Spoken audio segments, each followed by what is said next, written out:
Nintendo's newest gaming gadget is upon us, and it could be the most convenient gaming console we've ever seen. Yeah, I heard he got that hot new thing. It's called Switch. Welcome to WatchMojo.com, and today we're going to be giving you our top 6 impressions of the Nintendo Switch.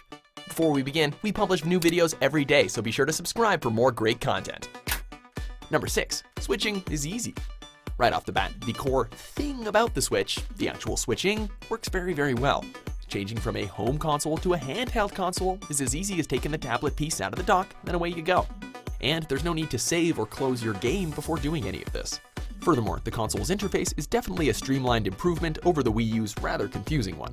All of the menus are really easy to navigate, changing user profiles is so easy a 6-year-old could do it, and swapping out the Joy-Cons can easily become second nature.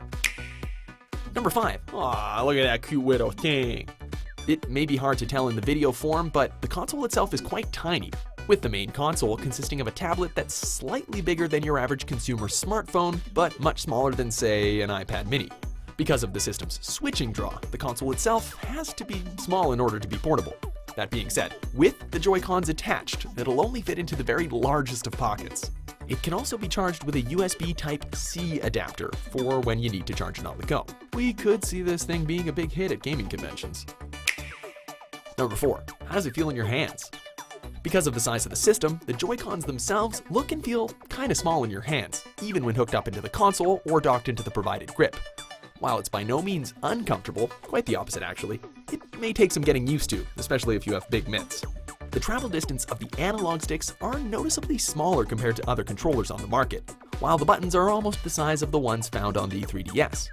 Granted, the provided Joy-Con grip does provide ideal comfort when playing in docked mode, although those of you who prefer long gameplay binges or have large hands may want to invest in a more standard-sized Pro Controller. Number 3. Are the Joy-Cons another Wii remote?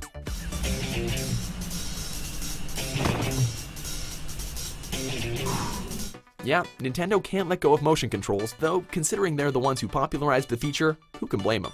While playing 1-2 Switch to try out the features of the Joy-Cons, we did run into some issues with the left one, as sometimes its calibration would feel kind of off, at least more than its right counterpart. Also, while playing Breath of the Wild in TV mode, holding the controller below the desk where the Switch was stationed would often cause imprecise movements with the analog sticks. Mind you, these are all pre-day 1 patch impressions, so hopefully this will be fixed in the future with a firmware update. Number 2, battery performance. So, when it comes to how well the system can hold its charge, we were both impressed and concerned at the same time.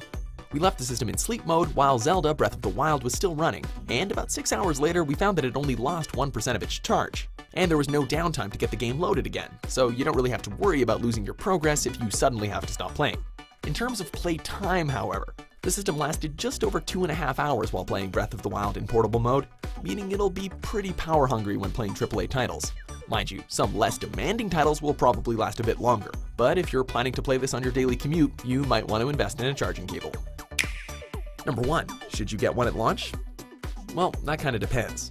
As is the common case with any new console launch, the lineup within the first few months is kinda small, and so far we feel like this system will make a great handheld console, but not necessarily something that's gonna replace your PS4 or Xbox One for TV mode.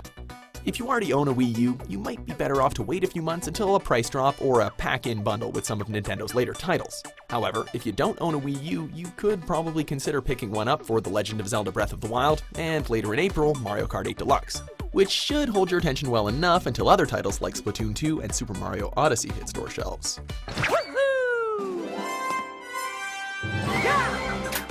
Well, those are our impressions. If you have any questions, we may be able to answer some of them in the comments, and be sure to subscribe for more great videos every day. Check out these other great clips from WatchMojo and subscribe for new videos every day.